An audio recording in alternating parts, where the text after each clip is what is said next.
yung former president ba ay willing na mag-cooperate sa investigation sa ICC? Kaugnay dito. ICC, ma'am. I'm asking the ICC to hurry up, and if possible, they can come here and start the investigation tomorrow. This issue has been left hanging for so many years. Matagal, ma'am. Baka mamatay na ako, hindi na nila ako maimbestiga. So I'm asking the ICC through you na magpunta na sila dito bukas, umpisahan na nila ang investigation. And if I am found guilty, I will go to prison and rot there for all time. Mr. Chair, maraming salamat, Mr. Chair. Mr. Chair, again, i-reiterate ko lang, Mr. Chair, yung reminders, no, na hindi magsabi ng pagmura, siguro, kasi sanay po yung nakaraan, kahit po sa Senate hearing, may mga ganun, ano. Respeto naman sa atin dito, and sana po concise sa pagsagot, kung ano lang ang tanong, yun din lang ang sagot, at mag-defer ng i-defer ang mahahabang explanation kasi nakikita nyo naman, Mr. Chair, madami talagang gustong magtanong ngayon eh. Kaya sana po ganun yung ano, no? And simple lang naman po yung mga tanong ko. It has to do with the, kung ano din yung mga sinabi ng dating Pangulo doon sa Senate hearing.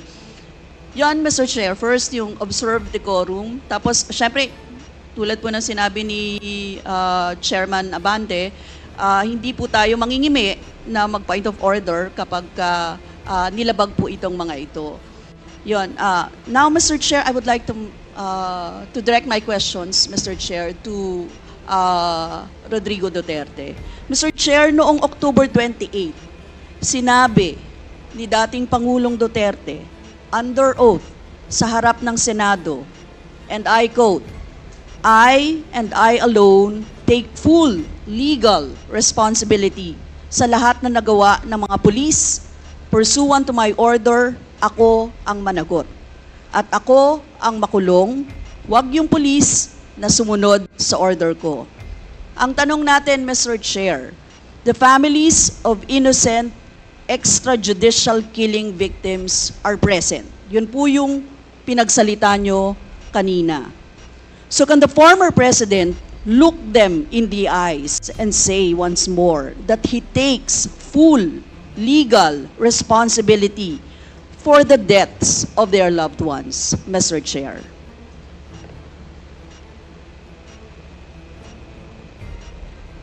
Mr. President, can you, What's the question? what is the question? Can you repeat the question? Mr. Chair, sinabi niya po na full responsibility. So, Mr. Chair, totoo ba yan? Correct. Very correct. Since I was a president, and there was until now, serious problem about drugs, I had to issue or make a policy statement about drugs. At all that happened, yung nangyari pursuant to my order to stop the drug problem in this country, akin yun. Akin na akin yun. Ako ang nagbigay ng order kasi ginawa nila illegal or legal, akin yun. Thank you, Mr. Chair. I take full responsibility for it. Thank you, Mr. Chair. Yun po yung tanong ko. Yung families of innocent extrajudicial killings, kayo din. File the case in court. Mr. Walang Chair. problema. Nandiyan ang korte. Yes, Mr. Chair. Second question ko. Responsable kayo kasi polisiya nyo yon. Kumbaga, tatak Duterte. Dahil polisiya nyo rin yan, tama ba? Sa Davao, nung nasa Davao pa kayo. Tama ba na tawagin po itong Davao model or Davao style, Mr. Chair? I cannot control the semantics. Mr. Chair, yes or no? Davao style. Do not ask me to answer yes or no. You are not an investigator. Mr. Chair, tayo po ay nasa investigasyon kasalukuyan, Yes, Mr. but you Chair. are not an investigator. Why are you asking me to answer Mr. yes Chair, or no? tinatanong ko lang naman. Chair, point of Session order. suspended.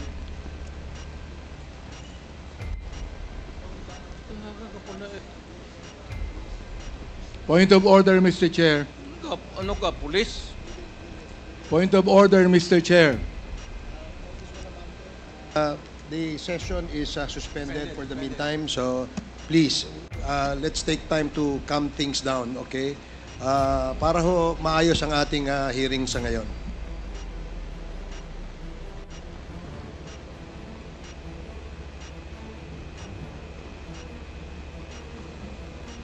Hearing is resumed.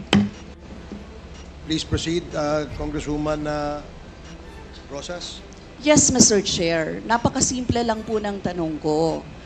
Tinatanong ko lang po kung yes or no, Davao style ba yung inyong modelo. Mr. Chair, ayaw niya sagutin. So, Mr. Chair, hindi ko maintindihan yon. I'm What is sorry, your personality, Your Honor?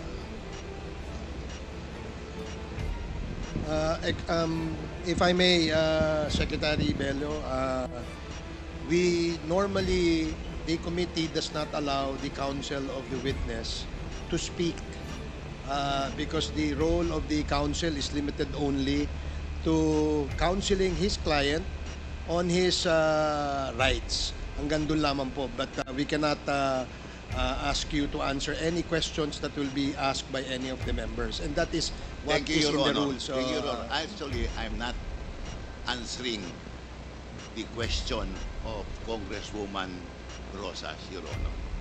My point is, Your Honor, to allow the resource person to finish his answer. Okay, we will do that. Thank you, Attorney Bello. Thank you, Your Honor. Thank you. Congressman Brosas, maybe it is perhaps the former president would like to elaborate on his answer. We may ask questions that is answerable by yes or no, and as much as possible, we would ask the resource person to say only answer yes or no. But if he wishes to elaborate, and as long as it is germane and related to the answer to your question, we will allow that. But Yes. we will make it very, very short. Yes, Mr. Chair. Pwede namang mag-expound, Mr. Chair. Ang tinatanong ko lang, sa particular question na yon, maaari naman siyang sagutin ng yes or no. And then the explanation, Mr. Chair. Opo, opo. Mr. Do not President. control my answer, kung Your Honor. This is not an inquisition. It's a democratic process of investigation. Okay, thank you, Mr. President. Sana po, if there are questions that will be propounded by the members, hopefully, medyo kung gusto po natin mag-elaborate, we will allow that, provided that kung maaari po sanang iksian lamang po natin nang sa ganun, malinaw. And for the members who wish to ask questions that are answerable by yes or no, please make the questions very clear para ho masagot po ng yes or no, Your Honors. So I hope para ho maayos yung ating pagtakbo ng ating hearing sa ngayon. So please proceed, Congresswoman Brosas.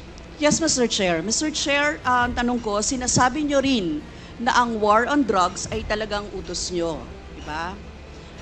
Pag sinabing war on drugs, Duterte yan. Sa inyo na nadikit yan. Unless, eto po, tanong na pwede nyo i-expound. May iba kayong gustong itawag doon? Meron po ba kayong gustong ibang itawag doon? Wala na po. Sabi ko, I assume full responsibility for whatever happened in the actions taken by the law enforcement agencies of this country to stop the drugs or the serious problem of the drugs affecting our people. Mr. Chair, next question. Nung naging mayor po kayo, sabi nyo naging safe ang Davao. Tama po ba? That would be that should be answered by a third person. I would not be answering that. It would be presumptuous of me to conclude. Hindi ako magsabi. I never said that Davao City was not publicly. Mr. Chair, as mayor, masasabi nyo na naging safe ang Davao sa panahon nyo? Talaga. Kasi Talaga. walang kriminal sa kalye, Talaga. walang snatcher, Walang snatcher. walang akyat bahay, Walang akyat bahay. walang magnanakaw, Walang magnanakaw. walang mamamatay tao. Walang mamatay tao. So yun po lahat? Yes. Oh. So walang mga kriminal o walang insidente ng kriminalidad. Bakit po? Merong mga incident, not totally. It would be a dream of a city not to have any criminal incidents or violence. Pero overall, Davao City was safe. If the test of standard would be that a citizen of the city can walk all over the city and men and children can go home safely, unmolested, undisturbed. That was the standard that I gave to the police of Davao City. Mr. Chair, I would like to ask, no? Hindi ba nagkandamatay sila sa panahon na yon? Marami po. Sino-sino po ang mga pumatay? Wala akong listahan yan, ma'am. We have to go to the tawag nito. Hindi ko bit-bit. Ang bit-bit ko lang ho yung hindi. Mr. Chair, I would like to ask again, no? Sa inyo po na karanasan, kayo mismo ba pumatay? Ako, marami. Mga 6 o 7. So Ewan what- ko kung natuluyan yung, hindi ko na follow up sa hospital kung natuluyan. Quote ko lang, ipaalala ko ulit, Mr. Chair, kasi mula din ito sa Senate hearings, ano? I-quote ko lang po kayo, in Davao, I used to do it personally, just to show to the guys that if I can do it, why can't you? Correct. Sinabi niyo po yan sa mga business leaders sa meeting sa Manila. At kung paano niyo ginode ang mga police officers to gun down suspects. Tama po ba? Yes, if they present a violent resistance. That's the only thing that you can kill the criminal if you are personally in danger of losing your life too. Ito But ba? hindi mo pwedeng patayin yung kriminal nakahandcuff o nakatali. Hindi trabaho ng lalaki yan. Ito pong second, Mr. Chair, na quote, kayo rin ito. And I'd go around in Davao with a motorcycle, with a big bike around. And I would just patrol the streets looking for trouble also. Manila Times po ito. I was really looking for a confrontation so I could kill. Sinabi niyo po ito. Yes. Nagdadasal po ako na nagmumotor ako na may mag-hold upper dyan. At kung maabot na kita, talagang patayin kita. At kung basta kriminal ka, wala akong pasensya sa kriminal. Pagka lumaban, patayan. So, Mr. Chair, kanina po kasi sinabi ni Duterte na he takes full legal responsibility siya Yes. ang mananagot at Yes. makukulong sa ginawa ng mga kapulisan. Yes. Kung sa inyo po ang policy, inaako nyo rin ang accomplishment nito. Yung lahat po, kasi kung naaalala ko sa war on drugs, yung mga accomplishment, may nahuli, nagbebenta, gumagamit, gumagawa ng droga. Lahat yan. Ma'am, if you are the city executive or mayor, lahat ng utos mo na ginawa ng pulis, and all the consequences, sagot ko yan. Pati ang ginawa ng pulis, sagot ko yan. Pati po yung accomplishment kung may nahuli, enforcement of law yun. Accomplishment din po yung na-confiscate na drugs. Tama ba? Lahat ng trabaho ng pulis, because you are the mayor, at inutos mo yan, and the consequences, or sometimes it's an incident can go right and go wrong. Protektahan ko yung pulis kasi ako ang mayor. Hindi magtrabaho yung pulis, matakot yan kung hindi mo bakaban. So lahat ng trabaho ng pulis, nung ako'y mayor, for the longest time, akin yan. So, Mr. Chair, alam niyo po ba kung ilan ang arrested sa mga drug operations at how much ang drug na na-seize nung time na yan? Ma'am, I was not notified in advance that I have to make an accounting for the arrested persons in Davao City. That is, I would not want to. That would not be a proper question. For a Mr. Chair, resource sabi niyo person. yung accomplishment report sa inyo yan. Accomplishment, yes. Accomplishment is another thing. But you see, to ask for the number of arrests or killings, that would be a stupid question. Mr. Chair, sinabi po ninyo na aakuin nyo lahat. E di syempre may accounting din kayo, Mr. Chair. At kabisado nyo, kahit nga kabisado ninyo kung ilan ang hinuli, ilan ang pinatay, ilan. Dapat may accounting kayo, Mr. Chair. And I believe, Mr. Chair, noong 2017, correct me if I'm wrong, may President's Accomplishment Report kayo, Yes, Mr. ma'am. Chair.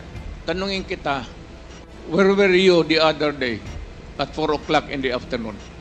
Point of order, Mr. Chair. Yan nga sinabi ko.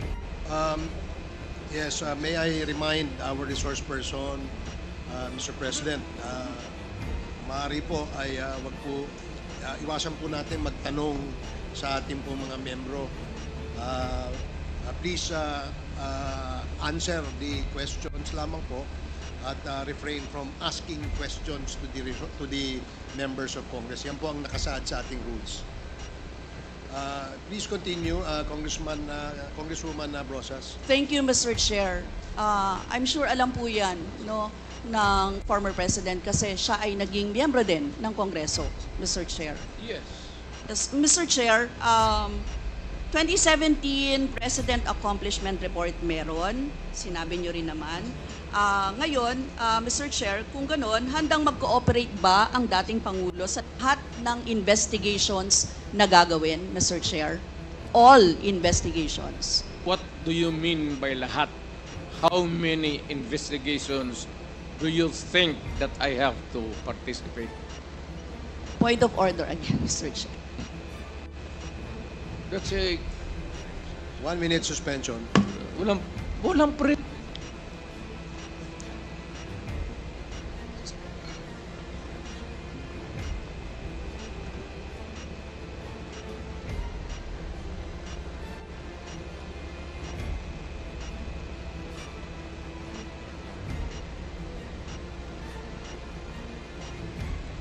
Hearing is resumed. Again, let me remind our resource person as well as our members that please refrain for the resource person, refrain from asking questions to the members. Please limit your reply to the questions being asked. At sa atin naman po mga members, please go straight to the point. Ask the resource person the question that you wish to be answered. Direkta, para ho hindi tayo magtagal. Mr. Chair, Yes, you have, Congresswoman Brosas, you have 4 more minutes. Mr. Chair, may I interrupt? Uh, I am asking the... Is this related, Mr. President, Yes, to the it is question? related. I am asking yung tatanong to lay the predicate. first Okay, of all, sige po. Para hindi tayo mawala. Sige po. Congresswoman Brosas, I hope you can consider the opinion of the resource person by laying the predicate before you ask the question directly to the former president. Yes, Mr. Chair. Mr. Chair, siguro tatanong ko na lang diretso, Mr. Chair. Yung former president ba ay willing na mag-cooperate sa investigation sa ICC? Kaugnay dito? ICC, ma'am. I'm asking the ICC to hurry up, and if possible, they can come here and start the investigation tomorrow. This issue has been left hanging for so many years. Matagal, ma'am. Baka mamatay na ako, hindi na nila ako maimbestiga. So I'm asking the ICC through you na magpunta na sila dito bukas, umpisahan na nila ang investigation. And if I am found guilty, I will go to prison and rot there for all time. Mr. Chair, balikan ko lang yung isa ko pang tanong, Mr. Chair. Ito sa Senate hearing dito, Mr. Chair. Sinabi ni former President Duterte, encourage the criminals to fight. Encourage them to draw their guns. Yan ang instruction ko. End of quote. And the only way na hindi kayo makulong and to justify the killing is bigyan mo talaga ng panahon na lumaban. Tama po ba? Yan ang sinabi ninyo. Yes, because that would be justified kung lumaban. Yan, kasunod pa lang po yung Ang question ko. utos ko- Ang question ko po ay bakit nyo ine-encourage yung kriminal na lumaban? Para medyo maminus-minus ang problema sa syudad ko. Kung may kriminal dito na 50, kung mapatay ninyo yung 30, di 20 na lang, hindi na masyado problema dyan sa akin. Ibig sabihin, Mr. Chair, hindi mapaparusahan ang nakagawa ng krimen in self-defense. Hindi man siya. Alam naman trabaho ng police, ma'am. The policeman should know when to kill and when to injure. Hindi naman kailangan sabihin, ma'am. May elements naman ng self-defense. Alam niyo yon, Mr. Chair. Not self-defense, man. Performance of duty. Performance of duty, but elements of connected with self-defense. that performance of duty is self-defense. So, Mr. Chair, ano-ano yon? Ang what? Elements of self-defense, Mr. Chair. Self-defense is when you defend yourself to avoid injury, serious, or you die. That is applicable also to a policeman who is performing his duty, because the policeman has to confront, ang civilian has to iwasan.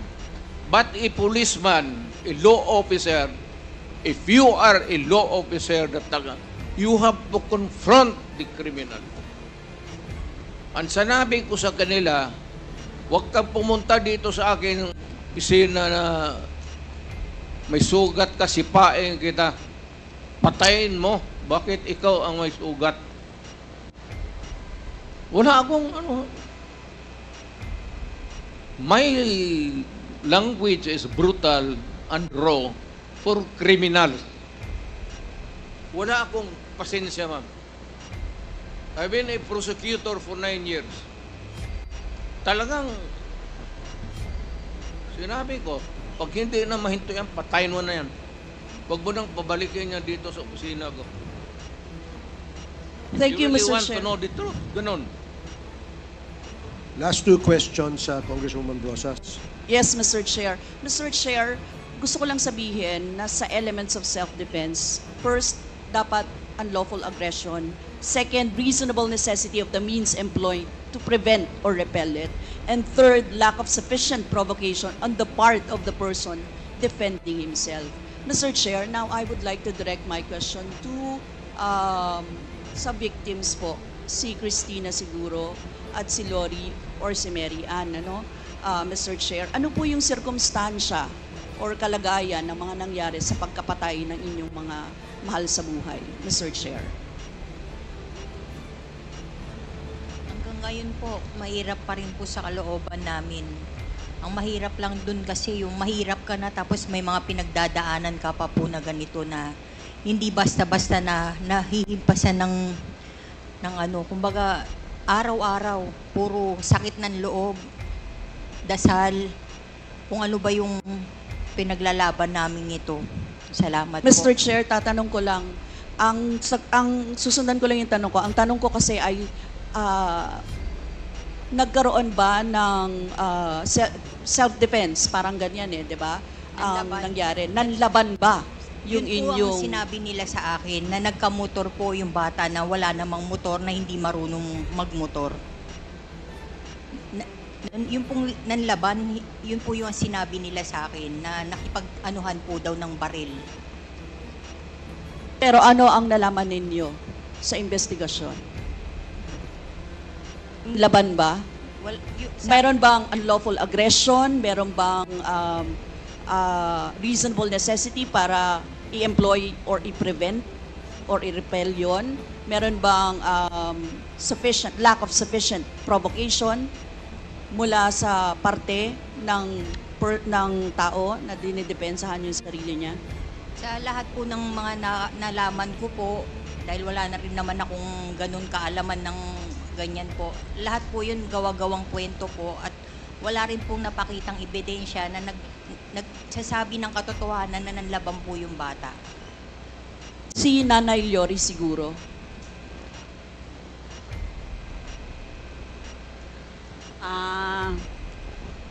Sa parte po ng aking mga anak na dalawa, nawala po kasi sila ng May 11, tapos nalaman na lang po namin May 12 na natagpuan sila dun sa isang lugar sa Quezon City na patay na sila.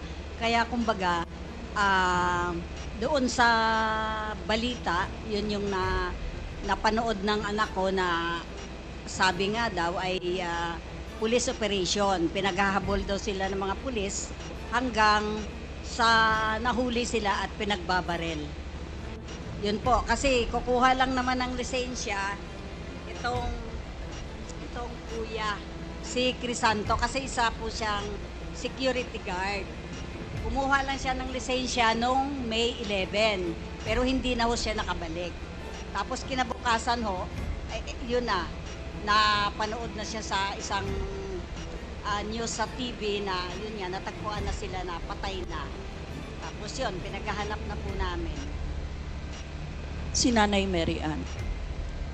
Yung time po nung pinas lang yung mag-ama ko, sa totoo lang, planado po ng mga pulis yun, na pumatay po sila. Ang hinahanap po nila, hindi po yung mag-ama ko, yung kapatid ng asawa ko. Nasa police report po nun.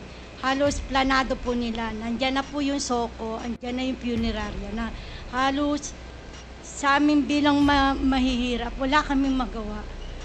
Halos talagang yung ginawa ng mga opisyal ng mga kapulisan na imbis na magtiwala kami, nawalan kami ng tiwala. Halos sa tingin po namin parang mga na po sila. Hindi na po nila ginagampanan yung mga obligasyon nila bilang mga pulis. Kaya yung time na yon, hindi po makatawo yung ginawa nila sa aming mga mahihirap. So sa tingin niyo po hindi nanlaban? Hindi po. Sa liit po ng bahay po namin, halos 3x3 lang po yung bahay namin. Kwarto lang po. Wala pong mga barilang mag-ama ko. Halos nakaload na po yung mag-ama ko nung time na yun. Paulit-ulit po kami nagmamakaawa. Pero pinas lang pa rin po yung mag-ama ko. Thank you, Mr. Chair. That would be all. Ano? Thank you. Lumalabas doon na may mga excesses talaga at mga violations na naganap, Mr. Chair. Mr. Chair, thank you, Mr. Chair. And siguro, Mr. Chair, for the next round of interpellations, pwede pong palista ulit. Maraming salamat, Yes, Mr. opo. Chair. Meron po tayong second round. So,